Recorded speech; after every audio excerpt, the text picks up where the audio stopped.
ಶ್ರೀ ಗುರುಭ್ಯೋ ನಮಃ. ಸಮರ್ಥ ಸದ್ಗುರು ಶ್ರೀ ಬ್ರಹ್ಮಚೈತನ್ಯ ಮಹಾರಾಜ್ ಕಿ ಜೈ. ಸಮರ್ಥ ಸದ್ಗುರು ಶ್ರೀ ಬ್ರಹ್ಮಾನಂದ ಮಹಾರಾಜ್ ಕಿ ಜೈ. ಸಮರ್ಥ ಸದ್ಗುರು ಶ್ರೀ ದತ್ತಾವಧೂತ ಮಹಾರಾಜ್ ಕಿ ಜೈ. ಇವತ್ತಿನ ವಿಡಿಯೋ ಒಳಗೆ ಶ್ಲೋಕ 105, 106, 107 ನೋಡೋಣಂತ. ಶ್ಲೋಕ 105. ವಿವೇಕೆ ಕ್ರಿಯಾ ಪುಲಿ ಪಾಲಟಾವಿ, ಅತಿಯಾದರೆ ಶುದ್ಧ ಕ್ರಿಯಾ ಧರಾವಿ. जनी बोलण्या सारिखे चाल बापा, मना कल्पना नोट सोडी ಸಂಸಾರ ತಾಪ. ಭಾವಾರ್ಥ: ಮನುಷ್ಯನು ತನ್ನ ಹಿತಾಹಿತಗಳನ್ನು ಕುರಿತು ಸರಿಯಾಗಿ ವಿಚಾರ ಮಾಡಿ ತನ್ನ ಆಚರಣೆಯನ್ನು ಪರಿವರ್ತಿಸಿಕೊಳ್ಳಬೇಕು. ಶಾಸ್ತ್ರಗಳಿಗೆ ಹಾಗೂ ಸಂತ ಸಜ್ಜನರಿಗೆ ಮಾನ್ಯವೆನಿಸುವಂಥ ಶುದ್ಧ ಆಚರಣೆಯನ್ನು ಅಂಗೀಕರಿಸಬೇಕು. ನಮ್ಮ ಮಾತಿನಂತೆ ನಮ್ಮ ವರ್ತನೆ ಇರಬೇಕು. ಹೇ ಮನಸ್ಸೇ, ಸಂಸಾರವು ದುಃಖಮಯವಾಗಿರುತ್ತೇನೆಂಬುದು ನಿಜ. ಆದರೆ ಅದರ ವಿಷಯದಲ್ಲಿ ಸುಮ್ಮನೆ ಕಲ್ಪನೆ ಮಾಡುವುದನ್ನು ಬಿಟ್ಟು ಬಿಡಬೇಕು. ಇದ್ರದ್ದು ವಿವರಣೆ ನೋಡಿದ್ರೆ ಇಲ್ಲಿ more than spiritual meaning, psychological meaning ಭಾಳ ಹೇಳ್ತಾರೆ. ಈಗಿನ ಕಾಲದಾಗ ನಾವೆಲ್ಲ ನೋಡ್ತೀವಲ್ಲ, ವೆಸ್ಟರ್ನ್ ಕಲ್ಚರ್ ಬರ್ಲಿಕ್ಕತ್ತದ ಸ್ಲೋಲಿ. ಯಾಕಂದ್ರೆ ನ್ಯೂಕ್ಲಿಯರ್ ಫ್ಯಾಮಿಲಿ, ಆಮೇಲೆ ಭಾಳಷ್ಟು ಮಾಡರ್ನ್ ಗ್ಯಾಜೆಟ್ಸದ್ದು ಯೂಸು, ಭಾಳಷ್ಟು dependency on smart phones, smart gadgets ಎಲ್ಲ ಆಗಿ ಮನುಷ್ಯ ಏನು ಒಂದೇ ಮನೆಯಾಗಿದ್ರೂ ಅವರು ತಮ್ಮ ಸಿಬ್ಲಿಂಗ್ಸ್ನಿಂದ ದೂರ ಇರ್ತಾರೆ. ತಮ್ಮಷ್ಟಕ್ಕೆ ತಾವು ಏಕಾಂತ, ತಮ್ಮ ರೂಮ್ ಒಳಗೆ ತಾವು ತಂದೆ ತಾಯಿಯಿಂದ ದೂರ ಇರ್ತಾರೆ. ಅಜ್ಜ ಅಜ್ಜಿ ಇದ್ರೂ ಒಂದೇ ಮನೆಯಾಗಿದ್ರೂ ಎಲ್ಲರಿಂದ ಅವ್ರು ತಮ್ಮದ ಒಂದು ಓನ್ ಇದು ಕ್ರಿಯೇಟ್ ಮಾಡಿಕೊಂಡು ಅಲ್ಲೇ ತಮ್ಮಷ್ಟಕ್ಕೆ ತಾವೇ ಇರ್ಲಿಕ್ಕೆ ಬಯಸ್ತಾರೆ. ಇದನ್ನೆಲ್ಲ ಎಷ್ಟು ಚಂದ ಕೊಡ್ಲಿಕ್ಕತ್ತಾರ ಗುರುಗಳಂದ್ರೆ, ಮೋರ್ ದ್ಯಾನ್ ಅದ ಹೇಳಲಿಕ್ಕತ್ತಿದ್ನಲ್ಲ, ಸ್ಪಿರಿಚುವಲ್ಗಿಂತ ಇದಕ್ಕೆ ಸೈಕಾಲಜಿಕಲ್ ಮೀನಿಂಗ್ ಭಾಳ ಬರ್ತದೆ. ಇಲ್ಲೇ ಫಸ್ಟ್ ಗುರುಗಳು ಹೇಳ್ತಾರೆ, ನಮ್ಮ ಯಾವ ಕರ್ಮಗಳು ನಮ್ಮನ್ನು ಭಗವಂತನ ಹತ್ರ ಒಯ್ತಾವ ಮತ್ತು ಯಾವ ನಮ್ಮನ್ನು ದೂರ ಮಾಡ್ತಾವ, ಅದನ್ನು ಏನು ಮಾಡ್ತದ ಬೇಕಲ್ಲ ಅಂಥ ಕರ್ಮಗಳೊಳಗೆ ಇನ್ವಾಲ್ವ್ ಆಗಿ ನಾವು ನೋಡ್ಕೋಬೇಕು, ನಾವು ಒಬ್ಸರ್ವ್ ಮಾಡಿಕೊಂಡು ಯಾವ ನಮ್ಮನ್ನು ಭಗವಂತನ ಹತ್ರ ಒಯ್ತಾವಲ್ಲ ಆ ಕರ್ಮಗಳಿಗೆ ನಾವು ಜಾಸ್ತಿ ಪುಷ್ಟಿ ಕೊಡಬೇಕು. ಆಮೇಲೆ ಯಾವ ನಮ್ಮನ್ನು ದೂರ ಒಯ್ತಾವಲ್ಲ ಆ ಕರ್ಮಗಳನ್ನು ಇನ್ವಾಲ್ವ್ ಆಗ್ಲಾರ್ದಂಗೆ ನಮ್ಮ ಮನಸ್ಸಿಗೆ ಒಂದು ಹ್ಯಾಬಿಟ್ ಹಾಕಬೇಕು. ಇದು ನಾವು ಹ್ಯಾಬಿಟ್ ಹಾಕಿ ಪ್ರಾಕ್ಟೀಸ್ ಮಾಡ್ದಂಗೆ ಸುಧಾರಿಸ್ಕೊತ ಹೋಗ್ತದೆ ಮನಸ್ಸು ಅಂತ ಹೇಳಿ ಇಲ್ಲಿ ಹೇಳ್ತಾರೆ. ಇದನ್ನು ಹೆಂಗೆ ಹೇಳ್ಬೇಕಂದ್ರೆ, ಯಾವುದೇ ಒಂದು ಸಿಚುವೇಶನ್ ಒಳಗೆ, ಯಾವುದೋ ಒಂದು ಫ್ಯಾಮಿಲಿ ಸಿಚುವೇಶನ್ ಇರ್ಬೋದು, ಫೈನಾನ್ಸಿಯಲ್ ಸಿಚುವೇಶನ್ ಇರ್ಬೋದು, ರಿಲೇಷನ್ಶಿಪ್ಸ್ ಇರ್ಬೋದು, ಯಾವುದದ್ರೊಳಗೂ ನಮ್ಮ ಮನಸ್ಸು ಆ ಸಿಚುವೇಶನ್ನಿಗೆ ಹೆಂಗೆ ರಿಯಾಕ್ಟ್ ಮಾಡ್ತದೆ ಅದನ್ನು ನಾವು ಗಮನಿಸಬೇಕು. ಸ್ವಲ್ಪ ಸಾಕ್ಷಿ ಭಾವದಿಂದ ನಿಂತು ನಮ್ಮ ಮನಸ್ಸನ್ನು ನಾವು ಗಮನಿಸ್ಲಿಕ್ಕೆ ಕಲಿತ್ರೆ ಇದು ಸರಿ ಇದು ತಪ್ಪು ಅಂತ ಹೇಳಿ ನಾವು ಗೊತ್ತಾಕೋದು ಹೋಗ್ತದೆ ಅಂತ ಹೇಳ್ತಾರೆ ಇಲ್ಲಿ ಗುರುಗಳು. ನಾವು ಗಮನಿಸ್ಕೋತ ಹೋದಂಗೆ ಇಲ್ಲ ಇದು ಸರಿಯಲ್ಲ, ಇದರಿಂದ ನನ್ನ ಮನಸ್ಸು ವಜ್ಜಾತು ಅಂತಂದ್ರೆ ಇದು ನನ್ನ ಆ್ಯಕ್ಷನ್ಸ್, ನನ್ನ ಕರ್ಮ, ಇದು ತಪ್ಪು. ಅದರಿಂದ ನನ್ನ ಮನಸ್ಸು ಅವ್ರಿಗಾತು, ಸಂತೋಷ ಅನ್ನಿಸ್ತು, ಹಾಂ ಇದು ಸರಿಯಾದ ಕರ್ಮ ಅದ. ಹಿಂಗೆ ನಾವು ಒಂದು ಡಿಸಿಷನ್ ತಗೊಂಡು ನಾವು ಒಂದು ಅನಲೈಸ್ ಮಾಡ್ಕೋತ ನಮ್ಮ ಮನಸ್ಸನ್ನು ವಿವೇಕದಿಂದ ಬದಲಾವಣೆ ಮಾಡ್ಕೋತ ಹೋಗಬೇಕು ಅಂತ ಹೇಳ್ತಾರೆ ಇಲ್ಲೇ. ಆಮೇಲೆ ಈಗ ನಾವು ಯಾರಿಗಾರೆ ಒಂಥರ ಹಾಸ್ಯ ಮಾಡಿ ಅವ್ರಿಗೆ ಹಂಗಿಸಿ ನಕ್ಕು ಇದು ಹಿಂಗೆ ಮಾಡಿದ್ರೆ ನಮ್ಮ ಮನಸ್ಸು ವಜ್ಜಾತು, ನಮ್ಮ ಮನಸ್ಸಿಗೆ ಕಷ್ಟ ಆಯ್ತು ಅಂತ ತಿಳ್ಕೊಬೇಕು ನಾವು ಸರಿಯಾದ ಮಾರ್ಗದಾಗಿದ್ದೀವಿ. ಇಲ್ಲ ಹಂಗೆ ಮಾಡಿದ್ರು ನಮಗೆ ಏನು ಅನ್ನಿಸ್ಲಿಲ್ಲ, ಇಲ್ಲ ನಾವು ತಪ್ಪು ಮಾರ್ಗದಾಗಿದ್ದೀವಿ, ನಾವೇ ತಿಳ್ಕೊಬೇಕು ಅಂತ ಹೇಳ್ತಾರೆ. ಆಮೇಲೆ ನಮ್ಮ ಕರ್ಮಗಳು ಮತ್ತು ಕರ್ಮಗಳ ಉದ್ದೇಶ ಶುದ್ಧಿತ್ತು ಅಂತಂದ್ರೆ ಮನಸ್ಸಿಗೆ ಒಂದು ಕ್ಲಾರಿಟಿ ಇರ್ತದೆ, ಗಿಲ್ಟ್ ಇರುವುದಿಲ್ಲ, ಕಾನ್ಫಿಡೆನ್ಸ್ ಇರ್ತದೆ, ಸಮಾಧಾನ ಇರ್ತದೆ. ನಾವು ನಾಮಸ್ಮರಣೆ ಮಾಡ್ಲಿಕ್ಕತ್ತೀವಿ, ಬೇರೆ ಯಾರಿಗೋ ಒಂದು ಸಹಾಯ ಮಾಡ್ಲಿಕ್ಕತ್ತೀವಿ, ನಮ್ಮ ಕರ್ಮ ಸರಿ ಅದ, ನಮ್ಮ ಕರ್ಮದ ಉದ್ದೇಶ ಸರಿ ಅದ. ಸರಿಯಪ್ಪ, ನಮ್ಗೆ ಯಾರಿಗೂ ಸಹಾಯ ಮಾಡ್ಲಿಕ್ಕೆ ಆಗ್ಲಿಕ್ಕತ್ತಿಲ್ಲ, ನಾವು ಯಾರಿಗೂ ಕಷ್ಟ ಅಂತೂ ಕೊಡ್ಲಿಕ್ಕತ್ತಿಲ್ಲ, ನಮ್ಮ ಪಾಡಿಗೆ ನಾವು ಇದ್ದು ಬಿಟ್ಟಿವಿ, ಯಾರಿಗೂ ನೋವಂತೂ ಮಾಡ್ಲಿಕ್ಕತ್ತಿಲ್ಲ, ಸರಿ ಆ ಕರ್ಮಗಳು ಒಳ್ಳೆವ ಅಂತ ಹೇಳ್ತಾರೆ ಗುರುಗಳಿಲ್ಲಿ. ಅದರಿಂದ ಏನಿರ್ತದೆ, ಗಿಲ್ಟ್ ಇರೋದಿಲ್ಲ, ಆಮೇಲೆ ಕಾನ್ಫಿಡೆನ್ಸ್ ಜಾಸ್ತಿ ಆಗ್ತದೆ, ಒಂದು ರೀತಿಯ ಸಮಾಧಾನ ಇರ್ತದೆ. ಅದು ನಮ್ಮ ಕರ್ಮಗಳ ಉದ್ದೇಶ ಸರಿ ಇರಲಿಲ್ಲ ಅಂತಂದ್ರೆ, ಏನಾರೇ ತಪ್ಪು ಮಾಡೋರು ಅವ್ರ ಮನಸ್ಸಿಗೆ ನಮ್ಗೆ ಒಂದೇನು ಕ್ಯಾಮ್ರಾ ಇಟ್ಕೊಂಡು ಒಂದು ಟಿ ವಿ ಒಳಗೆ ನೋಡ್ಲಿಕ್ಕೆ ಆಗೋದಿಲ್ಲ ಯಾರ ಮನಸ್ಸನ್ನು ಒಳ ಹೊಕ್ಕು.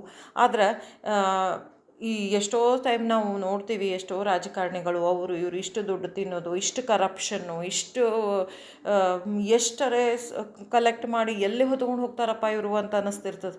ಇಂಥ ಬಂಗ್ಲೋ ಕಟ್ಟಿಸ್ತಾರೆ, 10 ಎಕರೆ 15 ಎಕರೆದಾಗ ಬಂಗ್ಲೋ ಕಟ್ಟಿಸ್ತಾರೆ, ಅದನ್ನೇನು ಹೊತ್ಕೊಂಡು ಹೋಗ್ತಾರೆ. ಆವಾಗ ಆದ್ರೆ ನಮಗೆ ಏನು ಟಿ ವಿ ಹಾಕಿ ತೋರಿಸ್ಲಿಕ್ಕೆ ಸಾಧ್ಯ ಆಗೋದಿಲ್ಲ, ಖರೆ ಅವ್ರ ಮನಸ್ಸಿನಾಗ ಏನು ನಡೆದದಂತ ಹೇಳಿ. ಆದ್ರೆ ಒಂದು ಸಮಾಧಾನ ಅಲ್ಲಿ ಇರುವುದಿಲ್ಲ ಅಂತ ಹೇಳ್ತಿರ್ತಾರೆ. ಯಾಕಂದ್ರೆ ಕರ್ಮ ಕೆಟ್ಟದದ, ಕರ್ಮಗಳ ಉದ್ದೇಶ ಕೆಟ್ಟದದ. ಆವಾಗ ಅವರ ಅಸಮಾಧಾನನ ತುಂಬಿರ್ತದೆ.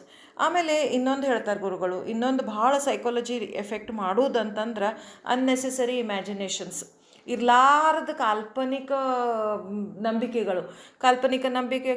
ಅಯ್ಯೋ ಅವ್ರು ನೋಡಿದರೆ ಏನಂತಾರೋ ಏನೋ, 4 ಜನ ಹೆಂಗಂದ್ರೆ ಹೆಂಗೆ, ಅವ್ರು ಹಿಂಗೆ ಮಾಡಿದ್ರೆ ಹೆಂಗೆ, ಅಥವಾ ಭವಿಷ್ಯದ ಭಯ, ಮುಂದೆ ಅಯ್ಯೋಯ್ಯೋ ಹಿಂಗಾಗ್ಬಿಟ್ರೆ ಹೆಂಗೆ, ಮುಂದೆ ನಾ ಎಲ್ಲ ಕಳ್ಕೊಂಡು ಲಾಸ್ ಆಗ್ಬಿಟ್ರೆ ಹೆಂಗೆ, ಮುಂದೆ ನನಗೆ ಹಂಗಾದ್ರೆ ಹೆಂಗೆ, ಮುಂದೆ ನಂಗೆ ಯಾವುದೋ ದೊಡ್ಡ ಜಡ್ಡು ಬಂದುಬಿಟ್ರೆ ಹೆಂಗೆ.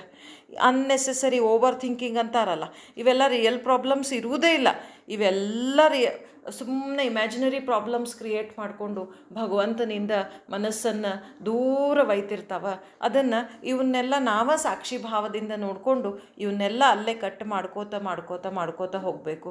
ಬೇಡ ವಿವೇಕದಿಂದ ಅದಕ್ಕೆ ತಿಳಿ ಹೇಳ್ಕೋತ ಹೋಗಬೇಕು. ಆವಾಗ ಅದು ತಾನ ಹಾದಿಗೆ ಬರ್ತದೆ ಅಂತ ಹೇಳ್ತಾರೆ ಇಲ್ಲಿ ಗುರುಗಳು. ಈಗ ನೋಡೋಣ ಶ್ಲೋಕ 106.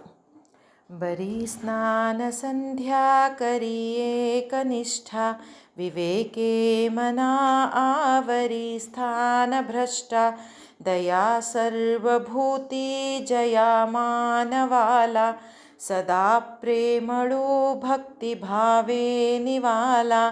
ಭಾವಾರ್ಥ: ಮನುಷ್ಯನು ಸ್ನಾನ ಸಂಧ್ಯಾದಿ ಶಾಸ್ತ್ರವಿಹಿತ ನಿತ್ಯ ಕರ್ಮಗಳನ್ನು ಸಂಪೂರ್ಣ ಶ್ರದ್ಧೆಯಿಂದ ಮಾಡಬೇಕು. ಸ್ವಚ್ಛಂದವಾಗಿ ಹರಿದಾಡುವ ನಮ್ಮ ಮನಸ್ಸನ್ನು ವಿವೇಕದಿಂದ ನಿಯಂತ್ರಿಸಬೇಕು. ಸರ್ವ ಪ್ರಾಣಿ ಮಾತ್ರಗಳಲ್ಲಿ ದಯಾಬುದ್ಧಿ ಹಾಗೂ ಮನಸ್ಸಿನಲ್ಲಿ ಭಗವಂತನ ಬಗ್ಗೆ ನಿಜವಾದ ಪ್ರೇಮವಿದ್ದ ಮನುಷ್ಯನು ಸಮಾಧಾನ ಹೊಂದುತ್ತಾನೆ. ಇದನ್ನು ಹೆಂಗೆ ಹೇಳ್ತಾರಂದ್ರೆ ಗುರುಗಳು, ಶ್ರೀ ಸಮರ್ಥ ಗುರುಗಳು ಬಾಹ್ಯ ಆಚರಣೆಗಳೊಳಗೆ ಒಂದು ಡಿಸಿಪ್ಲಿನ್ನಿಗೆ ಭಾಳ ಮಹತ್ವ ಕೊಟ್ಟಾರ. ಯಾಕಂದರೆ ಇವು ಸ್ನಾನ, ಸಂಧ್ಯಾ ವಂದನೆ, ಜಪ, ನಿತ್ಯ ಪೂಜೆ, ನಿತ್ಯ ಭಜನೆ, ಇವು ಬರೀ ಹೊರಗಿನ ಬಾಹ್ಯ ಆಚರಣೆ ಇದ್ರೂ ಇವನ್ನ ಕಮಿಟೆಡ್ ಆಗಿ ಮಾಡ್ಕೋತ ಹೋಗೋದ್ರಿಂದ ಅಂತರಂಗನೂ ಸುಧಾರಿಸ್ತದ ಅಂತ ಹೇಳ್ತಾರೆ. ಮೇನ್ ಲಕ್ಷ್ಯ ಇರೋದು, ಮೇನ್ ಇಂಟೆನ್ಷನ್ ಇರೋದು ಅಂತರಂಗ ಸುಧಾರಣೆ, ನಮ್ಮದು inner growth. Evolution of the soul is the fast intention and is the main intention. ಅದಕ್ಕೆ ಇವೆಲ್ಲ ಸಪೋರ್ಟಿವ್ ಆಗ್ತಾವೆ. ಈ ಹೊರಗಿನ ಬಾಹ್ಯ ಆಚರಣೆಗಳು ಒಂದು ಆತ್ಮದ ಉನ್ನತಿಗೆ ಸಹಾಯ ಆಗ್ತಾವೆ ಅಂತ ಹೇಳಿ ಹೇಳ್ತಾರೆ. ಆಮೇಲೆ ಇಷ್ಟಕ್ಕೆ ಸೀಮಿತ ಕೂಡಬೇಡ್ರಿ ಅದನ್ನು ಹೇಳ್ತಾರೆ ಗುರುಗಳು. ಮನಸ್ಸನ್ನು ಚೇಂಜ್ ಮಾಡ್ಕೊಳ್ಳೋಕೆ ಪ್ರಯತ್ನನೇ ಇಲ್ಲ, ಅಂತರಂಗಕ್ಕೆ ಚೇಂಜ್ ಮಾಡೋ ಪ್ರಯತ್ನನೇ ಇಲ್ಲ. ಬರೇ ಬಾಹ್ಯ ಆಚರಣೆ ಮಾಡ್ಬೇಕು ಅದನ್ನ ರಿಪಿ ಹಚ್ಕೊಂಡು ಅದನ್ನ ಮಾಡ್ಕೋತ ನಮ್ಮ ಅಂತರಂಗನ ಅಬ್ಸರ್ವನ ಮಾಡೋಂಗಿಲ್ಲ, ನಮ್ಮ ಮನಸ್ಸನ್ನು ಅಬ್ಸರ್ವ್ ಮಾಡ್ಕೊಳ್ಳೋಂಗೆ ಇಲ್ಲ, ವಿವೇಕ ಹೇಳಿ ಅದನ್ನು ಶುದ್ಧಗೊಳಿಸ್ಲಿಕ್ಕೆ ಪ್ರಯತ್ನನೇ ಇಲ್ಲ ಅಂತಂದಾಗ ಅದೂ ಸರಿಯಲ್ಲ ಅಂತಾರೆ ಗುರುಗಳು. ಬಾಹ್ಯ ಆಚರಣೆಗೆ ಎಷ್ಟು ಮಹತ್ವದ, ಅದು ಅದ್ರದ್ದು ಮೇನ್ ಇಂಟೆನ್ಷನ್ ಏನು, ನಮ್ಮ ಅಂತರಂಗ ಶುದ್ಧಿ ಆಗಬೇಕು. ಅದಕ್ಕೆ ಅದನ್ನು ಮಾಡಿರಿ, ಬಾಹ್ಯ ಆಚರಣೆನೂ ಮಾಡಿರಿ, ಅದರ ಜೊತೆಗೆ ಇದನ್ನೂ ಅಬ್ಸರ್ವ್ ಮಾಡ್ಕೋರಿ ಅಂತ ಹೇಳ್ತಾರೆ. ಯಾವಾಗ ಭಗವಂತನ ಪ್ರೀತಿಗೆ ಪಾತ್ರ ಆಗುವಂಗೆ ನಮ್ಮ ಅಂತಃಕರಣ ಇರಬೇಕು ಅಂದ್ರೆ ಅಂತರಂಗದೊಳಗೆ ಒಂದು ದಯೆ ಇರಬೇಕು, ಸರ್ವ ಜೀವಿಗಳೊಳಗೆ ದಯೆ ಇರಬೇಕು, ಸರ್ವ ಜೀವಿಗಳೊಳಗೆ ಪ್ರೀತಿ ಇರಬೇಕು, ಒಂದು ಕ್ಷಮೆ ಅನ್ನೋದು, ಒಂದು ಶಾಂತಿ ಅನ್ನೋದು ಇವೆಲ್ಲ ಒಳಗಿನಿಂದ ತುಂಬಿರಬೇಕು. ಮತ್ತು ಗುರುಗಳು ಹೇಳ್ತಾರೆ, ನಾವು ಯಾರ ಮನಸ್ಸನ್ನು ನೋಯಿಸಬಾರ್ದು, ಯಾವುದೇ ಜೀವಿಯ ಮನಸ್ಸು, ಪ್ರತ್ಯಕ್ಷ ಒಂದು ನಾಯಿಯ ಮನಸ್ಸನ್ನು ನೋಯಿಸಬೇಡ್ರಿ ಅಂತಾರೆ ಗುರುಗಳು. ಯಾಕಂದ್ರೆ ಕೃಷ್ಣ ಭಗವದ್ಗೀತೆಯೊಳಗೆ ಹೇಳ್ತಾನೆ, ನಾನು ಮನಸ್ಸೊಳಗೆ ನಾನು ಇರ್ತೀನಿ ಅಂಥೇಳಿ. ಯಾವಾಗ ಭಗವಂತನ ನಾವು ಹೊರಗಿನಿಂದ ಬರೀ ಬಾಹ್ಯ ಆಚರಣೆಯೊಳಗೆ ಪೂಜೆ ಮಾಡಿ ಎಲ್ಲ ಮಾಡಿ ಯಾವುದೋ ಮಗುವಿನ ಮನಸ್ಸನ್ನು ನೋಯಿಸ್ತೀವಿ, ಯಾವುದೋ ಪ್ರಾಣಿಯ ಮನಸ್ಸನ್ನು ನೋಯಿಸ್ತೀವಿ, ಅದು ಭಗವಂತಗೆ ಒಪ್ಪಿಗೆ ಆಗೋದಿಲ್ಲ ಅಂತ ಹೇಳ್ತಾರೆ. ಯಾರನ್ನು ಚುಚ್ಚಿ ಮಾತಿನಿಂದ ಬೈಯೋದು ಅದು ಮಾಡಬಾರ್ದು ಅಂತ ಹೇಳ್ತಾರೆ. ಅಂದ್ರೆ ಭಕ್ತಿದ್ದವನ ಕಣ್ಣೊಳಗೆ, ಮಾತೊಳಗೆ, ನಡತೆ ಒಳಗೆ ಒಂದು ಥರದ ಶಾಂತಿ ಪ್ರೀತಿ ತುಂಬಿರಬೇಕು. ನಾವು ಭಾಳ ಸಲ ಅನ್ನಿಸ್ತದ ಯಾವುದರೆ ಅಗದಿ ಭಾಳ ಸಂತ ಸಜ್ಜನ ಮನುಷ್ಯ ಇದ್ದಾರಪ್ಪ, ಅವ್ರ ಹತ್ರ ಹೋದ್ರೆ ಏನೋ ಒಂಥರ ಸಮಾಧಾನ ಬರೀ ಅವ್ರ ಹತ್ರ ಹೋಗಿ ಈ ಸತ್ಯಾತ್ಮ ಗುರುಗಳು ಹೋದ್ರೆ ಇಷ್ಟು ಜನ ಹೋಗಿ ಅವ್ರ ಕಾಲು ಮುಗಿತಾರೆ. ಅವ್ರು ಹುಚ್ಚರ ಅಲ್ಲಲ್ಲ. ದತ್ತಾವಧೂತ ಗುರುಗಳು ಬಂದ್ರೆ ಇಷ್ಟು ಜನ ಅವ್ರು ಬೆನ್ನು ಹತ್ತಾರೆ, ಇಷ್ಟು ಜನ ಅವ್ರ ಕಾಲು ಮುಗಿತಾರೆ. ಯಾಕೆ? ಅವರಿಗೆ ಎಲ್ಲರಿಗೂ ಅವ್ರ ಕಣ್ಣೊಳಗಿರುವಂಥ ಪ್ರೀತಿ ಎಲ್ಲರ ಮನಸ್ಸಿಗೂ ಮುಟ್ತದೆ. ಏನೋ ಒಂದು ಸಮಾಧಾನ ಅನ್ನಿಸ್ತದೆ ಮನುಷ್ಯನ ಮನಸ್ಸಿಗೆ. ಅದಕ್ಕೆ ಹೇಳ್ತಾರೆ ಗುರುಗಳು, ಭಕ್ತಿ ನಮಗೆ ಯಾವಾಗಲೂ ಒಂದು ಸ್ಟೇಬಲ್ ಮೈಂಡ್ ಕೊಡ್ತದೆ. ಸ್ಟೇಬಲ್ ಮೈಂಡ್ ಆತು ಅಂತಂದ್ರೆ ವಿವೇಕಜನ್ಯ ವೈರಾಗ್ಯ ಬಂತು, ವಿವೇಕಜನ್ಯ ಮನಸ್ಸು ದಾರಿಗೆ ಹತ್ತು ಅಂತಂದ್ರೆ ಅಲ್ಲೇ ಡಿಪ್ರೆಷನ್ನು, ಎಂಗ್ಸೈಟಿ, ಪ್ಯಾನಿಕ್ಕು ಎಲ್ಲ ಈಗಿನ ಸಂಸ್ಕೃತಿ ಒಳಗೆ ಬಂದಂಥ ವರ್ಡ್ಸು ಇವ್ಯಾವು ಇರುವುದೇನೇ ಇಲ್ಲ ಅಂಥೇಳಿ ಗುರುಗಳಿಲ್ಲಿ ಹೇಳಲಿಕ್ಕೆ ಇಷ್ಟಪಡ್ತಾರೆ. ನೋಡೋಣ ಶ್ಲೋಕ 107. ಮನಾಕೋಪಾರೋಪಣಾತೇನ ಸಾವಿ ಮನಾ ಬುದ್ಧಿ ಹೇ ಸಾಧು ಸಂಗೀವಸಾವಿ ಮನಾನಷ್ಟ ಚಾಂಡಾಳತೋ ಸಂಗತ್ಯಾಗಿ ಮನಾ ಹೋಯಿರೇ ಮೋಕ್ಷ ಭಾಗಿ ವಿಭಾಗಿ. ಭಾವಾರ್ಥ: ಹೇ ಮನಸ್ಸೇ, ನಿನ್ನಲ್ಲಿ ಕ್ರೋಧದ ಉದ್ಭವವಾಗಗೊಡಬೇಡ. ಬುದ್ಧಿಯನ್ನು ಸಂತರ ಸಹವಾಸದಲ್ಲಿಡುವ ಪ್ರಯತ್ನ ಮಾಡು. ನಿನ್ನನ್ನು ನಾಶಗೊಳಿಸುವಂಥ ಕೆಟ್ಟ ಸಹವಾಸವನ್ನು ಬಿಟ್ಟು ಬಿಡು, ಹಾಗೂ ಮೋಕ್ಷದ ದಾರಿ ಹೋಕನಾಗು. ಇದು ಹೇಳಿದ್ದೆಲ್ಲ ಸ್ಟಾರ್ಟಿಂಗ್ ಹೇಳ್ದಂಗೆ ಇದು ಕಂಪ್ಲೀಟ್ ನಮ್ಮ ಸೈಕಾಲಜಿ ಹೇಳಲಿಕ್ಕತ್ತದ. ನಮ್ಮ ಮನಸ್ಸು ಒಂದು ಸ್ಟೇಬಲ್ ಮೈಂಡ್ಸೆಟ್ ನಮಗೆ ಬೇಕು, ಕಾಮ್ ಪೀಸ್ಫುಲ್ ಮೈಂಡ್ಸೆಟ್ ನಮಗೆ ಬೇಕು. ಅದನ್ನು ತಗೊಳ್ಳೋದ್ರಿಂದ ನಮಗೊಂದು ಒಳ್ಳೆಯ ಜೀವನ ನಮಗೆ ಬೇಕು ಅಂದಾಗ ಏನೇನು ಫಾಲೋ ಮಾಡಬೇಕು ಅನ್ನೋದನ್ನು ಇಲ್ಲೇ ಗುರುಗಳು ಹೇಳಲಿಕ್ಕತ್ತಾರ. ಕೋಪ ಆರೋಪ ಮಾಡಬೇಡಪ್ಪ ಮನಸ್ಸ. ಕೋಪ ಮಾಡೋದಂದ್ರೆ ಒಂದೊಂದು ಸಣ್ಣ ಮಾತಿಗೂ ಸಿಟ್ಟಿಗೆ ಹೇಳ್ಬಿಡೋದು, ಸಿಟ್ಟಿನ ಕೈಯಾಗಿ ಬುದ್ಧಿ ಕೊಡೋದು, ಆಮೇಲೆ ಬ್ಲೇಮ್ ಗೇಮ್ ಮಾಡೋದು. ಅವರಿಂದ ನನ್ನ ಜೀವನ ಹಿಂಗಾತು, ಅವ್ರನ್ನ ಸರಿ ಇದ್ದಿದ್ರೆ ನಾನೇ ಯಾಕೆ ಹಿಂಗೆ ಆಗ್ತಿದ್ದು. ಕಡೆಗೆ ಒಂದು ಬಟ್ ಇಡ್ಲಿಕ್ಕೆ ನಮಗೆ ಯಾರೇ ಒಬ್ರು ಬೇಕಾಗ್ತಾರೆ. ಅಯ್ಯೋ ನನ್ನ ತಂದೆ ತಾಯಿಂದ ನನಗೆ ಹಿಂಗಾತು, ಅಯ್ಯೋ ನಮ್ಮ ಹೆಂಗೆಲ್ಲ ಮಾಡಿಬಿಟ್ಟು ಗೊತ್ತಾ. ಕಡೆಗೆ ಯಾರೂ ಸಿಗಲಿಲ್ಲ ಅಂದ್ರೆ ನಾವೆಲ್ಲಿ ತೋರಿಸ್ತೀವಂತ ಆ ಭಗವಂತ ಎಲ್ಲರಿಗೂ ಎಲ್ಲ ಮಾಡ್ತಾನೆ, ಅವನ ಮೇಲೆ ಬಟ್ಟಿಡ್ತೀವಂತ ನಾವು. ಅದಕ್ಕೆ ಬ್ಲೇಮ್ ಗೇಮ್ ಬೇಡಪ್ಪ ಮನಸ್ಸು ಅಂತ ಹೇಳ್ತಾರೆ. ಆಮೇಲೆ ಸಿಟ್ಟಿನ ಕೈಯಾಗ ಬುದ್ಧಿ ಕೊಡೋದು. ರೀಸೆಂಟ್ಲಿ ಒಂದು ಓದಿದ್ವಿ ನಾವು, ಇಷ್ಟು ಸಿಟ್ಟಿನ ಕೈಯಾಗಿ ಬುದ್ಧಿ ಕೊಟ್ಟು ಹಾನಿ ಮಾಡ್ಕೋತಾರೆ. ಆ ನೀಟ್ ಎಕ್ಸಾಮು ಕ್ಲಿಯರ್ ಮಾಡಲಿಲ್ಲ ಅಂತ ಯಾವುದೋ ತಂದೆ ಸಿಟ್ಟಿನ ಭರದಾಗ ಮಗಳಿಗೆ ಹಿಂಗೆ ಹೊಡೆದ್ರೆ ಅದು ಹುಡುಗಿ ಪಾಪ 18 ವರ್ಷದ ಹುಡುಗಿ ಸತ್ತು ಹೋಗ್ಬಿಡ್ತಂತ. ಆಮೇಲೆ ಎಷ್ಟು ಪಶ್ಚಾತ್ತಾಪ ಆಗಿರಬೇಡ ತಂದೆಗೆ, ಎಷ್ಟು ಸಂಕಟ ಪಟ್ಟಿರಬೇಡ, ಎಷ್ಟು ನೋವು ಪಟ್ಟಿರಬೇಡ, ಆದ್ರೆ ಒಂದು ಕ್ಷಣದ ಸಿಟ್ಟಿನ ಕೈಯಾಗಿ ಕೊಟ್ಟಂಥ ಬುದ್ಧಿ ಅದು ಏನೇನು ತಪ್ಪು ಕೆಲಸ ಮಾಡಿಸ್ಬಿಡ್ತದೆ. ಅದಕ್ಕೆ ಸಮಾಧಾನಿಯಾಗಿರಪ್ಪ ಮನಸ್ಸು ಅಂಥೇಳಿ ಭಾಳ ಹೇಳ್ತಾರೆ. ಆಮೇಲೆ ಭಾಳ ಈಗಿನ ಜನ್ರೇಷನ್ನದ್ದು ಮೆಂಟಾಲಿಟಿ ಹಿಂಗೆ ಆಗ್ಬಿಟ್ಟದಲ್ಲ, ಭಾಳ ಸ್ಟೇಟಸ್ಸಿಂದ ಬೆನ್ನು ಹತ್ತೋದು, ಭಾಳ ಸ್ಟೇಟಸ್ ಇಲ್ಲ. ಹಂಗೆ ಕಲಿಬೇಕು, ಅವ್ರು ನೀಟ್ ಪಾಸ್ ಆದರು ನೀನು ನೀಟ್ ಪಾಸ್ ಆಗಬೇಕು, ನೀನು ಹಂಗೆ ಮಾಡಬೇಕು. ಮಕ್ಕಳ ಮೇಲಂತೂ ಇಷ್ಟು ಪ್ರೆಷರ್ ಹಾಕ್ತಾರೆ. ಪಾಪ ಆ ಮಕ್ಕಳಿಗೆ ಜೀವಿಸ್ಲಿಕ್ಕೆ ಬಿಡೋದಿಲ್ಲ ಕೆಲವೊಂದಿಷ್ಟು ತಂದೆ ತಾಯಿ. ಇಷ್ಟು ಸತತ ಪ್ರೆಷರ್. ಅವ್ರ ಮಗ IIT ಹೋದ, JEE ಕ್ಲಿಯರ್ ಮಾಡ್ಕೊಂಡ, ನೀನು ಹೋಗಿಲ್ಲ. ಮಕ್ಕಳನ್ನ ಬೈಯೋದು ಬೇಡ. ಒಂದು ಕಲ್ಲು ಬೆಳೆಸ್ದಂಗೆ ಮಕ್ಕಳನ್ನ ಬೆಳೆಸ್ಬಿಟ್ರಿ. ಕಲ್ಲಿದ್ದಂಗೆ ಇದ್ದು ಅಂದರೆ ಎಲ್ಲೋ ದುಡ್ಕೊಂಡು ತಿಂದು ತಮ್ಮ ಜೀವನ ತಾವು ನೋಡ್ಕೋತಾವ. ಆದ್ರೆ ಸ್ಟೇಟಸ್ಸಿಂದ ಬೆನ್ನು ಹತ್ತೋದು, ಸಿಟ್ಟಿನ ಕೈಯಾಗಿ ಬುದ್ಧಿ ಕೊಡೋದು, ಬೇರೆಯವ್ರ ಮೇಲೆ ಆರೋಪ ಮಾಡೋದು, ಅದನ್ನು ಮಾಡಬೇಡ್ರಿ. ಅವೆಲ್ಲ ಮಾಡಬಾರ್ದು ಅಂತಂದ್ರೆ ಮನಸ್ಸು ಯಾವಾಗಲೂ ಸಾಧು ಸಂಘದೊಳಗಿರಬೇಕು, ಯಾವಾಗಲೂ ಸಜ್ಜನರ ಸಂಘದೊಳಗಿರಬೇಕು. ಸಜ್ಜನರ ಸಂಘದೊಳಗೆ ಅಂದ್ರೆ ಓದ್ರಿ, ನಾವು ಜಪ ಮಾಡ್ಲಿಕ್ಕತ್ವಿ, ನಾಮಸ್ಮರಣ ಮಾಡ್ಲಿಕ್ಕತ್ವಿ ಅಂದ್ರೆ ನಾವು ಆ ರಾಮನ ಸಂಘದೊಳಗಿರ್ತೀವಿ. ಇನ್ನೆಂಥ ಸಜ್ಜನರ ಸಂಘ ಬೇಕು ನಮ್ಗೆ? ಭಗವಂತನ ಸಂಘದೊಳಗಿರ್ತೀವಿ ನಾವು ನಾಮಸ್ಮರಣ ಮಾಡ್ಲಿಕ್ಕತ್ತಾಗ.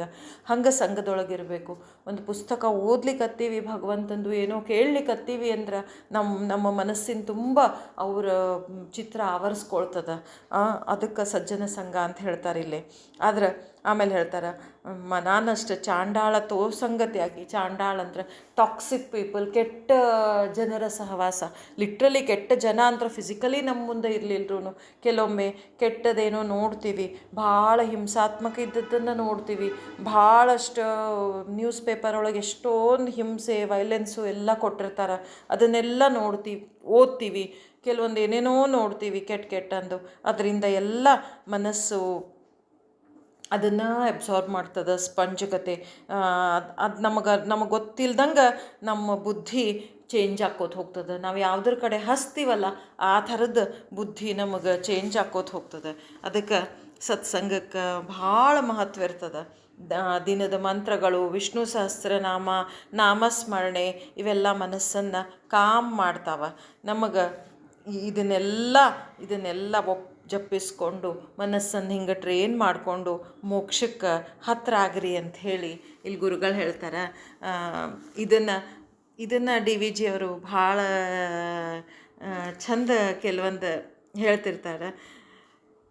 ಇದು ನಡೆಯಲಿಲ್ಲ ಅದು ನಿಂತು ಹೋಯಿತೆನುತ್ತ ಎದೆಯುಬ್ಬಿಗವನದಿ ಕುದಿಯುತಿಹುದೇಕೋ, ಅಧಿಕಾರ ಪಟ್ಟವನು ನಿನಗಾರು ಕಟ್ಟಿಹರೋ, ವಿಧಿಯ ಮೇಸ್ತ್ರಿಯೇ ನೀನು ಮಂಕುತಿಮ್ಮ. ಎಲ್ಲನೂ ಇದು ಹಿಂಗೆ ನಡಿಬೇಕಾಗಿತ್ತು, ಅದು ಹಿಂಗಾಗಲಿಲ್ಲ, ಇದು ಹಿಂಗೆ ಯಾಕಾತು ಅಂಥೇಳಿ ಎಷ್ಟು ಕುದೀತದಲ್ಲ ಮನಸ್ಸು. ನಿನಗೆ ಯಾರಪ್ಪ ಅಧಿಕಾರ ಕೊಟ್ಟಾರ? ನೀನು ವಿಧಿಯ ಮೇಸ್ತ್ರಿ, ನೀನು ವಿಧಿಗೆ ಆರ್ಡ್ರ್ ಮಾಡವಿದ್ದಿ, ನೀನು ಇದು ಹಿಂಗಾಗ್ಬೇಕಂತ ಹೇಳಿ ಅದೊಂದು ಹೇಳ್ತಾರೆ. ಇನ್ನೊಂದು ಬಹಳ ಇದ ಕಾಂಟೆಕ್ಸ್ಟಿಗೆ ಸಪೋರ್ಟಿವ್ ಆಗುವಂಗೆ, ಅಂತಾನು ಇಂತಾನು ಮೆಂತು ನಿನಗಾದಂತೆ ಶಾಂತಿಯನೆ ನೀನರಸು ಮನ ಕೆರಳಿದಂದು, ಸಂತವಿಡುತ್ತೊಮ್ಮೆ ಶಿಕ್ಷಿಸುತ್ತೊಮ್ಮೆ ಶಿಶುವೆಂದು ಸ್ವ ಅಂತಮಂ ತಿದ್ದುತಿರು ಮಂಕುತಿಮ್ಮ. ಏನಾದ್ರೂ ಮತ್ತು ಒಳಗೆ ಹೋಗಿ ಶಾಂತಿಯನ್ನು ಅರಸು. ಹೆಂಗೆ ಶಾಂತಿಯನ್ನು ಅರಸಬೇಕು? ಸ್ವಲ್ಪ ಜಪ ಮಾಡು, ಸ್ವಲ್ಪ ವಿಷ್ಣು ಸಹಸ್ರನಾಮ ಹೇಳು, ಸ್ವಲ್ಪ ಭಗವದ್ಗೀತಾ ಕೇಳು, ಸ್ವಲ್ಪ ಭಾಗವತ ಪಠಣ ಮಾಡು ಮನಸ್ಸು. ಇದನ್ನೆಲ್ಲ ಮಾಡ್ಕೋತ ಆಮೇಲೆ ಒಮ್ಮೊಮ್ಮೆ ಅದಕ್ಕೆ ರಮೀಸ್ ಹೇಳ್ಕೋತ, ಒಮ್ಮೊಮ್ಮೆ ಶಿಕ್ಷಿಸುತ್ತೊಮ್ಮೆ ಅಂದ್ರೆ ಮಾತಿನಿಂದ ಏಯ್ ತಪ್ಪು ನೀನು ಹಿಂಗೆ ಮಾಡೋದು ಅಂಥೇಳಿ ಶಿಶುವೆಂದು ಸಣ್ಣ ಮಕ್ಕಳನ್ನ ತಿದ್ದುತ್ತೀವಲ್ಲ ಹಂಗೆ ಸ್ವ ಅಂತಮಂ ತಿದ್ದುತ್ತಿರು, ಸ್ವಂತ ಮನಸ್ಸನ್ನು ಅಂತರಂಗವನ್ನು ತಿದ್ದುತ್ತಿರು ಮಂಕುತಿಮ್ಮ ಅಂಥೇಳಿ ಇಲ್ಲೇ ಡಿ ವಿ ಜಿ ಅವ್ರು ಹೇಳ್ತಾರೆ. ಜೈ ಜೈ ರಘುವೀರ ಸಮರ್ಥ.